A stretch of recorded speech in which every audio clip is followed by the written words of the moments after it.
안녕하세요. 여러분들을 다시 줌으로 만나서 하나님의 말씀을 나누게 된 것을 참으로 특별하게 생각합니다.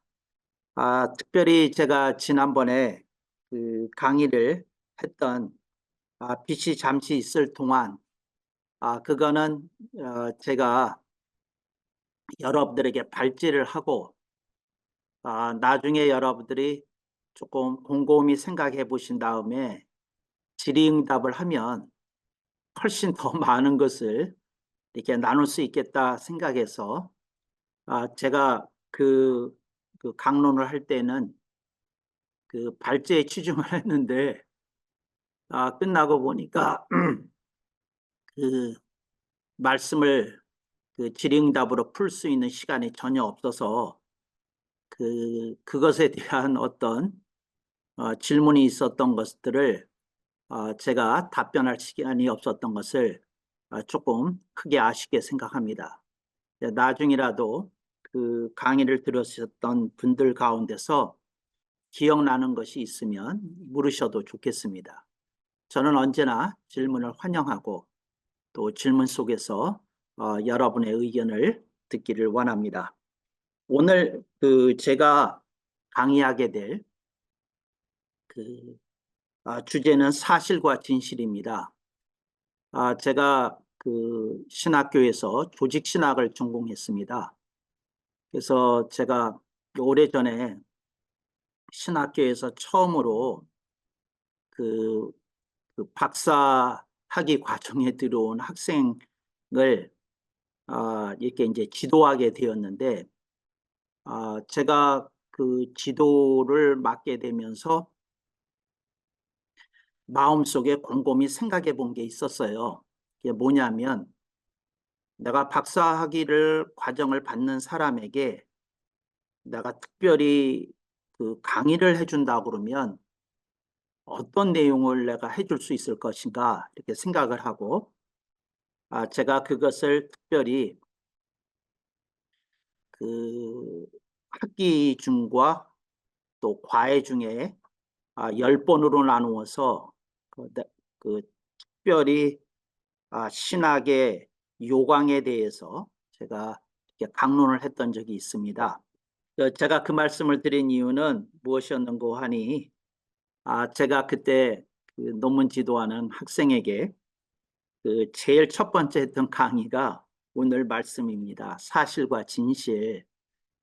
그래서 제가 그 신학도들에게 그 첫 번째로 가장 중요시하게 생각하는 저의 신학 요강은 무엇이었는고 하니 성경을 읽을 때 사실과 진실이라는 툴을 가지고 좀 읽어라 이렇게 요구했던 것이지요.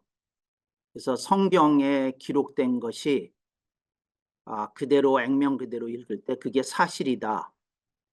근데 성경이 진실로 말씀하시고자 하는 메시지, 그건 진실이라고 나는 부른다. 그래서 그 누구든지 성경의 독자는 성경에서 사실을 맞이하게 되는데 그 사실은 사건이라는 의미의 사실이라는 것도 있지만 텍스트 그 자체가 존재한다는 것, 그리고 내가 그 텍스트 자체를 마주하고 있다는 것, 그 자체가 사실이다.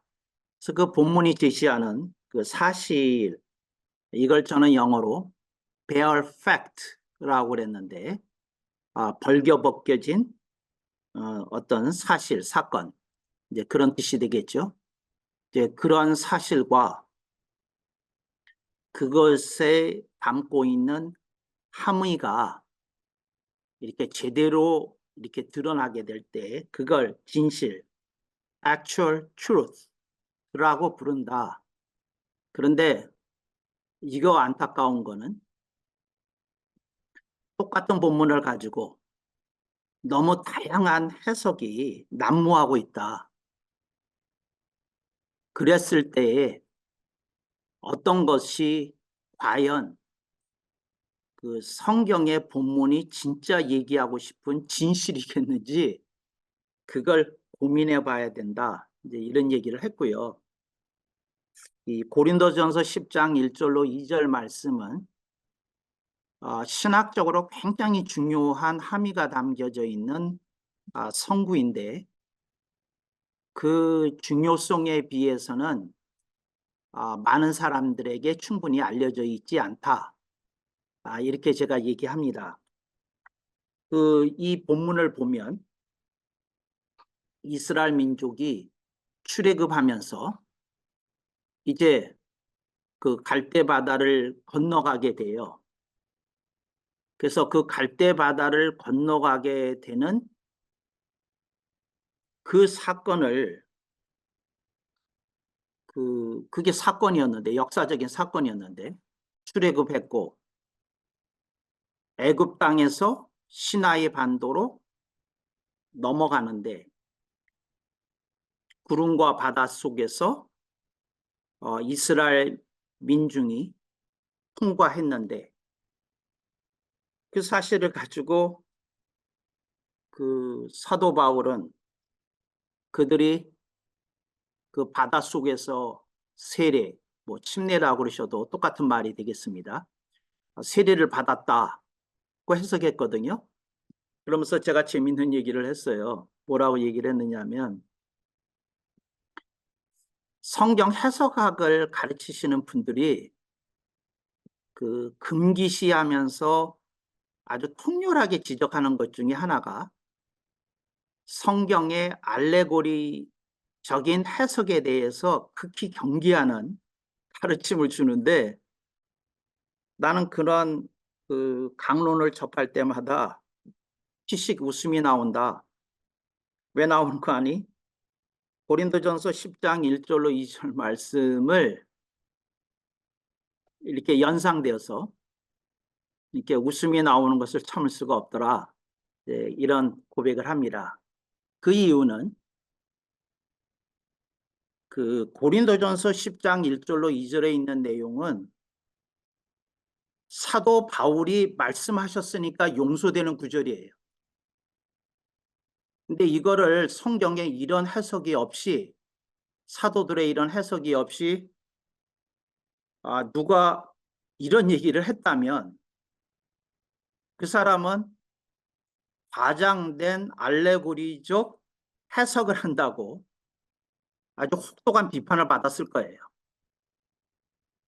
그러니까 이게 미묘한 거거든요.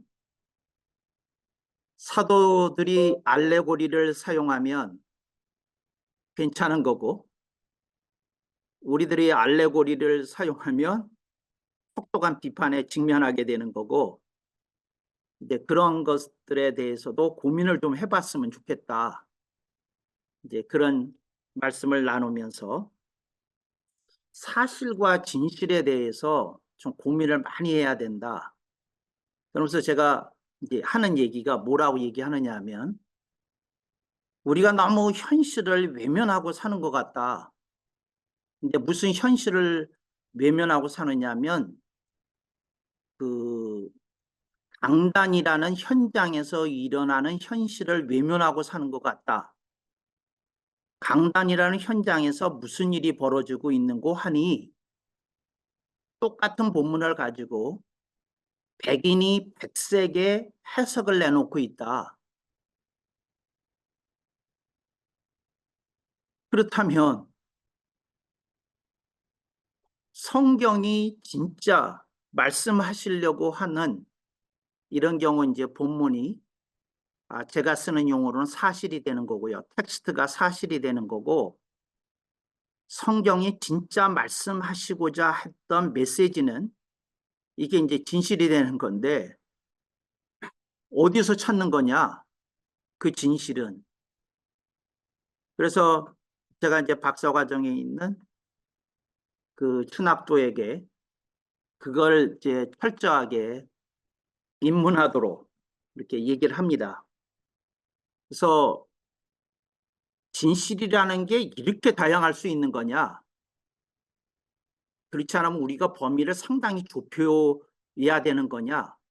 그럼 좁히려면 어떻게 좁혀야 되는 거냐? 하는 것에 대해서 좀 고민할 필요가 있다.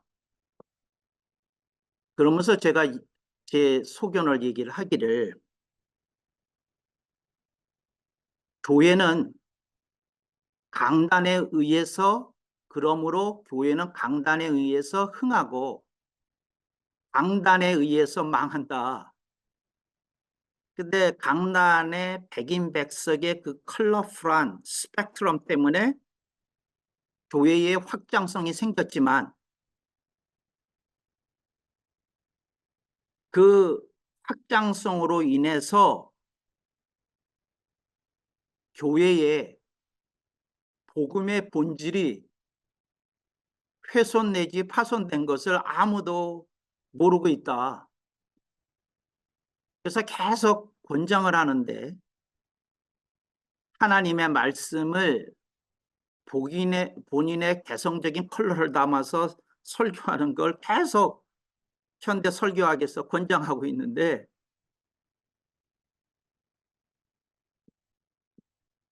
당신은 내 제자니까 제발 사실과 진실에 대해서 고민하는 시작도가 됐고, 그런 측면에서 논문을 썼으면 좋겠다.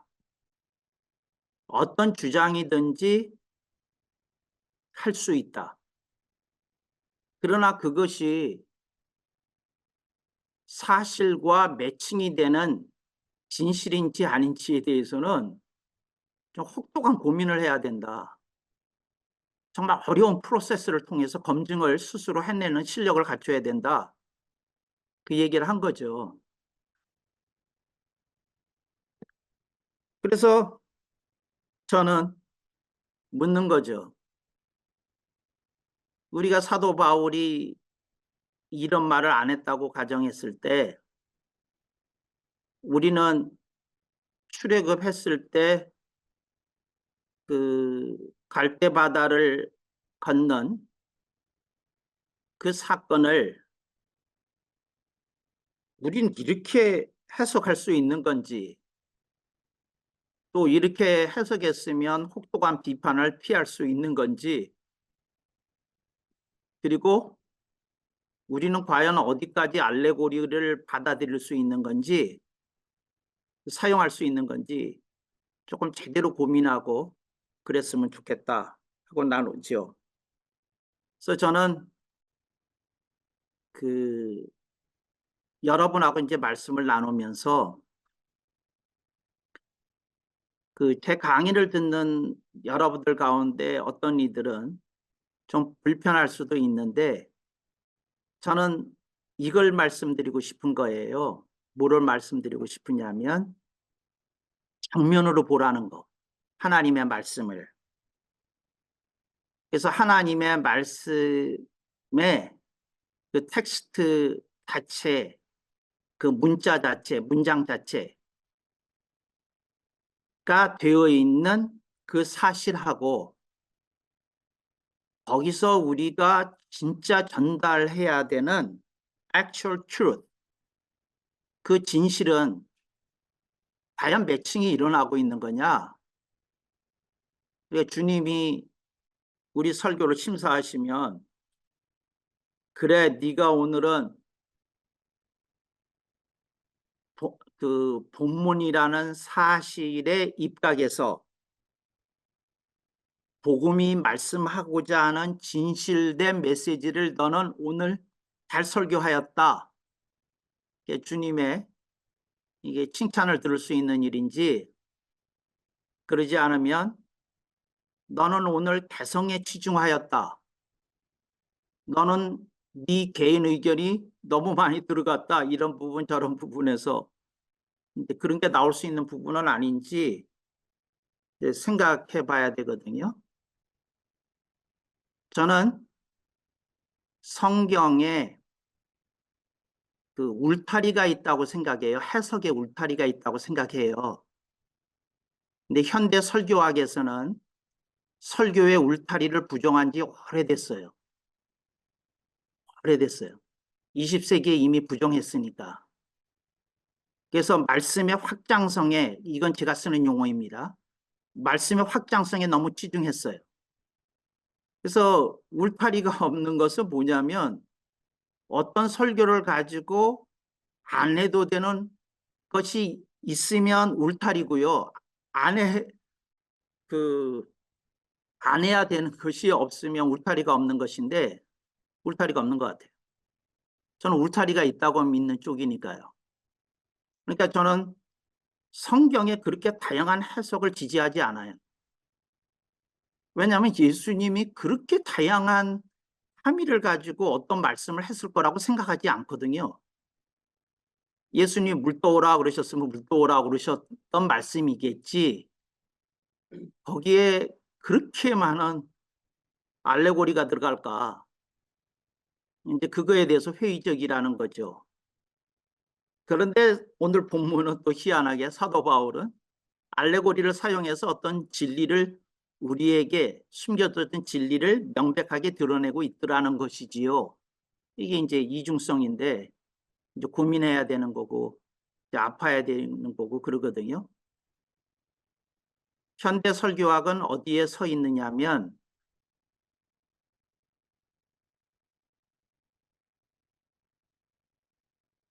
자신이 한 설교가 회중에게 먹히면 그걸로 만족해요.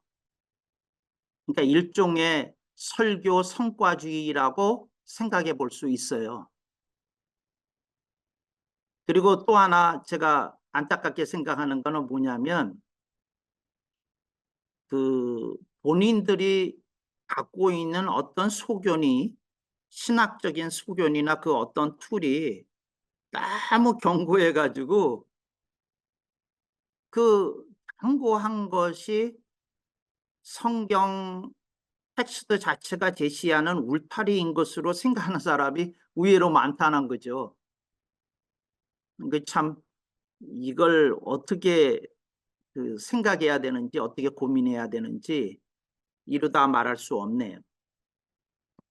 그 중에서 제가 이제 예를 하나 들고 싶은 것이 있는데 예를 들자면 예종론 같은 거거든요. 이 칼빈주의에서 얘기하는 예종론은 성경적 진리임에 틀림이 없어요.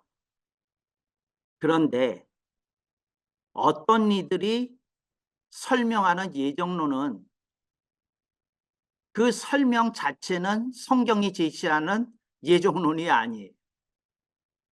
그러니까 예정론은 성경적 진리이지만 어떤 사람이 설명하는 방식의 예정론은 제가 들어봐도 말이 안 되거든요.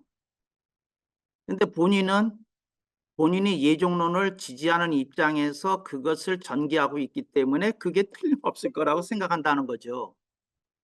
아, 이거 참 미묘한 일인데, 그러니까 명제가 같다고 내용까지 맞는 건 아니라는 거죠. 명제는 맞아요. 그렇지만 그 설명하는 내용까지 맞지는 않거든요. 그래서 사실과 진실에서 늘, 이거 복잡한 문제들이 생기고 고민하고 뭐 그래야 되거든요. 너무 말씀에 대해서 고민하지 않는 분들이 많아요. 제가 말하는 고민이라는 거 뭐냐면 텍스트를 읽고 이 텍스트가 진짜 말씀하시려는 메시지를 나는 알고 이거를 해석하는 거냐? 그렇지 않으면 임기응변식으로 어떤 목적성을 띤 함의를 위해서 내가 이 본문을 사용하고 있는 건 아니냐? 이런 걸 이제 끊임없이 점검해야 된다는 거죠. 그래서 저는 이 말씀을 좀 드리고 싶었어요. 그게 뭐냐면 성경을 읽으실 때 이 툴을 가지고 조금 들여다보시라. 사실, 텍스트 그 자체. 그런데 우리는 사도 바울처럼 그렇게 명징하게 성경적 진리를 뽑아낼 수 있냐?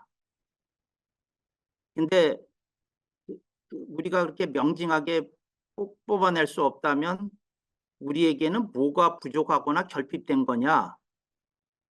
또 우리가 그걸 개선하려고 그러면 어떤 고민을 해야 되는 거냐? 근데 그 진실에 대해서 좀 생각해 볼 수 있어야 되거든요.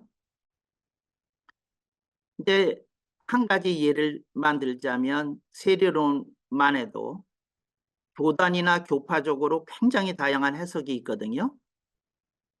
근데 저는 그게 좀 우스워요. 왜 우스운지를 말씀을 드릴게요. 그 교단이나 교파의 입장이 우습다는 게 결코 아니에요. 뭐가 우습냐면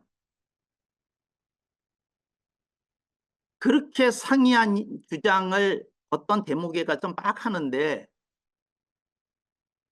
천국에 가서 예수님께 세례에 대해서 배우면, 그리고 예수님께 천국에 가서 배운 그 세례론이 내가 평생 가르쳤던 내용하고 다르면 그 사람은 어떻게 되나, 좀 그런 생각을 좀 해보죠. 그래서 웃음이 나오는 거예요. 왜냐하면 각기 다른 주장을 다 하는데 다 맞을 수는 없잖아요. 천국에 가서 예수님께 여쭤보면 무슨 정답이 분명히 나올 건데, 근데 이런 고민을 우리들은 너무 안 한다는 거죠. 이렇게 다양한 얘기를 하는데, 그런데 나는 이걸 교파적인 입장에서 서 있어 가지고 이걸 해석하고 있구나. 그런데 주님이 이 다양하게 다른 교파적인 해석을 다 지지하실 리는 없을 것이고, 어딘가에 정답은 따로 있을 수 있다면, 그러면 내가 가리키는 말씀 사역이 에서 이 세례론 말고 다른 분야에서 내가 그랬을 수 있는 어떤 영역이 훨씬 더 많은 건 아니냐? 이제 이런 고민이 시작돼야 되겠죠. 그리고 그걸 조금 생각해 볼 수 있어야 되지 않을까 생각을 하는 거죠. 어떤 분이 이런 경우에 늘 하시는 말씀이 있어요. 이제 성령님의 기름 부으심, 그 말씀의 영, 말씀의 지혜, 말씀의 지식, 뭐 이런 거 말씀하시거든요. 근데 거기서도 문제가 되는 게, 뭐가 문제가 되느냐면 사람들이 이해하는 성령님이 각기 다 다르다는 거죠. 각 사람이 해석하는 은사가 또 다 다르다는 거죠. 그러니까 거기에 자기가 가르쳐 오고 자기가 믿는 바에 갇혀 있어서 대화를 하게 되면 1인치도 서로 움직이지 않아요. 왜냐하면 본인은 소신의 입각에서 이것이 옳다고 믿고, 또 다른 분은 또 다른 소신의 입각에서 믿고 있기 때문에 목회자들 간의 이 말씀 대화가 참 어려워요. 왜냐하면 자기의 굳건한 토대가 있고 울타리가 있더라고요. 그래서 거기서 벗어나지를 못하거든요. 그런데 함께 고민해 봐야 되는 건, 이게 진실이 뭘까? 이게 어떤 걸까? 이제 이런 거 얘기를 할 때 그거 들어봐야 되거든요. 근데 이제 이렇게 이런 툴이 확실하게 이렇게 고민하고 이게 안 돼 있으니까 사람들이 유행을 따라가든지, 어떤 최근에 감동을 주었던 그 진실 이론에 자신을 종속시켜요. 저는 그걸 진실 이론이라고 그러는데, 뭐냐면 어떤 분이 어떤 목회자 세미나를 갔어요. 근데 그 목회자 세미나에서 본인이 이건 진리다, 감동이다 하고 느꼈던 게 있어요. 그러면 그 시스템 아래 자기를 종속시키더라고요. 예를 들자면 생명의 성령의 법 세미나 다녀온 뒤로 여기에다가 본인의 모든 그 말씀 체계를 거기다 종속시킨 분이 있어요. 근데 이걸 이제 오늘 제가 쓰는 이론으로 얘기하면 이게 그분의 진실 이론이에요. 나는 진실 이론을 그 방법으로 찾았다는 거죠. 근데 또 다른 분은 이광복 목사님의 그 종말론에서 찾았어요. 그래서 이분의 진실 이론은 이광복 목사 종말론이에요. 그래서 거기에 종속돼 있어가지고 딱 그것에 의해서 모든 걸 해석하는 분을 봤어요. 그리고 또 제가 어떤 분 봤느냐면 이분은 칼빈주의 그 어떤 그 요강에다가 딱 자신을 맞추고 거기서 벗어나는 건 다 이단인지 이상인지 이렇게 얘기를 하면서 얘기하시는 분이 있어요. 그래서 그 칼빈주의야말로 가장 성경적이다. 그리고 그 시스템에 맞춰서 거기에 딱 갖다 놨어요. 이렇게 갖다 놓은 분이 있거든요. 또 어떤 분은 제가 들어보니까 그 누구라고 말씀은 드릴 수 없고 어떤 훌륭한 그분이 생각했을 때 훌륭한 설교자의 맥락을 갖고 왔어요. 그래서 그분의 이름을 알겠죠? 그분이 말씀하려고 하는 그 어떤 시스템 아래 자신의 설교 시스템을 갖다 종속시켰어요. 그래서 계속 얘기하는데 제가 그분 설교를 몇 번 듣다 이런 생각을 했어요. 이거 어디서 들었는데? 이 맥락은 표현은 다르게 하셨어요. 그 표절 설교하셨다는 얘기가 결코 아니에요. 맥락을 얘기하는 거예요. 이렇게 어떤 것을 해석하고 뭐하고 그러는 거는 그랬는데 그러다가 생각하다가 그분 생각이 났어요. 그러니까 무슨 말이냐면 그리스도인은 진짜로 옛사람이 죽어야만 그때서부터 신앙생활을 제대로 하고 있다는 옛사람 새사람 론, 이건 제가 이제 편의상 지금 붙이는 거에 누구 이름을 얘기할 수 없으니까 옛사람 새사람론에 의해서 성경 전체를 해석하는 거예요. 그렇게 얘기하고, 그러니까 당신이 신앙생활 제대로 못하는 거는 아직 옛사람이 살아있기 때문이고 어떤 사람이 신앙생활 제대로 한 거는 옛사람이 죽었고 새사람이 일어섰기 때문이고 거기에 맞춰서 이렇게 해석을 하더라는 거죠. 이런 이제 막강한, 이걸 저는 진실이론이라고 부르는데 이제 그걸 찾아가지고 그거 가지고 이렇게 이제 동속시켜서 그렇게 하는 분이 있어요. 또 한 분은 이번은 중교 목회자인데 설교를 잘해요. 그런데 내가 알았어요. 설교를 몇 번 듣고 이분이 미국의 유명한 설교자 A와 B를 혼합해서 자기만의 시스템을 만든 걸 알았어요. 그래서 이분이 블렌딩 작업을 통해서 이렇게 생각한 거예요. A와 B만 장점을 취해서 설교를 해도 굉장히 많은 것들을 얻을 수 있고 전개시킬 수 있겠다. 그래서 한 거예요. 근데 이제 이렇게 되면 어떤 일이 벌어지게 되느냐면 사실 성경 읽는 시간보다 A와 B라고 하는 설교자의 설교를 듣는 시간이 훨씬 길어져야 돼요. 그러니까 블렌딩 시키고 자기 나름을 하고 그래야 되니까. 어떤 분들이 그런 얘기하는 거 들으면 전 좀 불편하거든요. 뭘 불편하느냐 하면 저는 미국의 A 목사님의 설교 1000편을 들었습니다. 전 불편해요. 그게 종속화가 되고 있다는 얘기거든요. 저는 B 목사님의 설교를 1000편 이상 들었어요. 그게 좀 불편해요. 얼마나 많은 공력이 들어갔겠어요? 그렇게 하려고 했을 때. 근데 그 공력이 들어간 게 아까워서라도 써먹어야 되지 않겠어요? 그래서 블렌딩에서 나오는데 이건 뭐지? 이렇다는 거죠. 그래서 나는 이게 안타까운 거는 여러분이 성경을 해석하실 때 쓰는 진실이론이라는 게 있다는 걸 좀 알아줬으면 좋겠어요. 여러분 진실이론 있어. 여러분은 레테리를 붙이는 방법을 신학적인 방법을 몰랐을 뿐이지 있어요. 이렇게 다양한 것들이 있어요. 근데 우리나라에서 70% 이상의 목회자들이 쓰는 방법은 유행하는 목회자 시스템 어디선가 차용했어요. 그리고 그것을 토대로 설교를 해. 그러니까 설교의 근간으로 삼고 있다고요.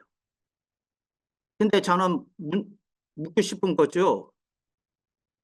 또 생명의 성령의 법 나오기 이전에 또 이광복 종말론 나오기 이전에 예수님이 말씀하시려고 하는 그 진실, 그건 어디 있었던 건가? 근데 그런 생각이 드는 거죠, 저는. 그리고 그런 고민을 하는 거죠. 그래서 저는 굉장히 슬퍼요.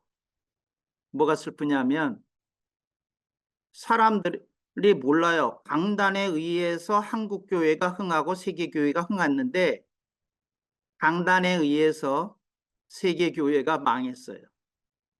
망했어.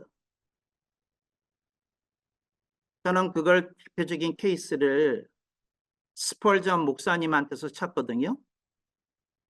근데 누가 스펄전처럼 설교할 수 있겠어요? 제가 아는 어떤 목사님은 대놓고 이 얘기를 하셨어요. 뭐라고 얘기를 했느냐면 교인들한테 이렇게 선포를 하셨어요. 본인이 말씀하셨으니까 내가 알지요. 그러니까 목회자가 한 500여 명 모인 데서 이분이 이런 말씀을 하셨어요. 뭐라고 말씀을 하셨느냐면 그분이 목회자 세미나에서 하신 말씀인데 뭐라고 말씀하셨냐면 자기가 아무리 자기가 부족하지만 책을 좋아해서 책을 좀 읽고 설교자들을 찾고 막 그랬는데 자기가 아무리 조사하고 저걸 해도 스펄전 목사님의 설교 전집 이상의 설교는 불가능하다는 걸 자기가 알았다는 거예요. 그래서 자기가 설교를 죽쓰고 고민하다가 어느 날 영감이 와서 그 교인들 앞에 그 재직회 겸 뭐 공동의회 겸 같은 것을 하셨대요. 그러니까 뭐냐면 재직회인데 교인 전체에다가 개방을 하고 모이라고 그러고 얘기를 하신 거예요. 무슨 얘기를 하셨냐면 본인이 고백이에요. 뭐라고 그러셨느냐면 여러분 제가 얼마나 설교에 대해서 고민을 하고 노력을 했는지 여러분이 아시는데 제가 충분한 말씀 사역을 못해왔던 걸 여러분 아시죠? 근데 여러분 저한테 영감이 왔습니다. 계시라고까지는 안 그러겠습니다. 그런데 제가 아무리 봐도 스펄전 목사님 이상의 설교자는 없더군요. 그래서 저는 앞으로 스펄전 목사님의 설교 전집을 그냥 그대로 한국말로 여러분이 이해하기 좋게 다듬어서 설교를 하겠습니다. 그러니까 여러분들이 앞으로 제 설교가 스펄전 전집에서 나온 것인 줄을 아시고 여러분들께 관심이 있는 분은 교회에서 구입을 도와줄 테니까 영어 공부도 할 겸 스펄전 전집을 구입해서 여러분들이 보시기 바랍니다. 제 설교의 은혜를 못 받더라도 스펄전 설교 전집만 읽으시면 여러분들이 천국 가는 날까지 충분한 영적인 양식이 충분할 거라고 저는 믿습니다. 저는 이렇게 설교하겠습니다. 그래서 설교했어요. 근데 교회가 붕됐어. 그런데 제가 지금 말하는 건 그분의 진실 이론은 스펄전 설교 전집이었다는 거죠. 종속된 거예요. 저는 여러분에게 어디에 종속되어 있냐, 뭘 하냐, 이제 그거에 대해서 얘기를 하고 싶다는 거죠. 어떤 분을 또 하나 맡고 어떤 분 한 분 얘기하고 이제 말씀 정리해야 될 시간이 가까우네요. 여러분이 뭐 다 느끼실 테니까. 어떤 분은 이런 분이 있어요. 신학적인 교리 체계는 교단에서 배운 거로 한다. 1. 2. 그렇지만 성령과 은사에 대한 부분은 내가 체험한 것으로 두 번째 근간을 삼는다. 3. 나는 인간에게 의지하지 않고 단순히 성경과 성령님이 큐티를 통해서 주시는 것으로 나는 사역을 한다. 이렇게 1, 2, 3 이렇게 정하셨어요. 그랬는데 이제 1, 2, 3 이 얘기가 왜 나왔느냐면 그분이 저를 찾아오셨었거든요. 근데 그분이 이런 얘기를 하는 거예요. 맛있는 훈제 오리를 사 주신 다음에 냅다 절을 하더니 "아 교수님은 그 통찰력이 있으시니까 보시기에 제가 감으로 어떻게 말씀 사역을 하는지 조금 제가 제 자신을 보기 어려우니까 말씀해 주세요." 그래서 제가 얘기했던 거예요. 그 내용이 1, 2, 3이 1. 교리는 장로교 신학교에서 내 출신 신학교에서 배운 것으로 근간을 삼고 넘지 않는다. 웨스트민스터를 넘지 않는다. 1. 2. 그렇지만 우리 교단의 약점인 성령과 기름 부심에 대해서는 내가 체험한 바를 근간으로 한다. 2. 이제 이런 식으로 제가 본인이 무엇 그리고 3. 나는 그 서적이나 문화 이딴 거에 의존하지 않고 순수히 그 다른 책을 읽을 시간에 성경을 읽을 것이고 나는 다른 데 관심을 가지기 전에 TV를 보지 않고 오히려 큐티 말씀 묵상을 통해서 나는 말씀을 요리한다. 근데 이렇게 세 가지 얘기했더니 본인이 깜짝 놀라면서 자기는 한 번도 자기 자신 속에 그런 시스템이 이렇게 구축돼 있을까 생각 못 했는데 말씀 듣고 보니까 제가 오늘 훈제오리 사길 잘했네요. 그래서 둘이 깔깔대고 웃었던 적이 있습니다. 근데 그게 시스템이었다는 거죠. 저는 이런 고민을 해요. 예수님이 장성 목사한테 설교 준비를 어떻게 하라고 하실까? 예수님은 장성 목사에게 네가 따라야 될 진실 이론은 그러니까 진실을 추구하기 위해서 따라야 될 시스템을 진실 이론이라고 불러보는 겁니다. 이론일 테니까. 그건 뭘까?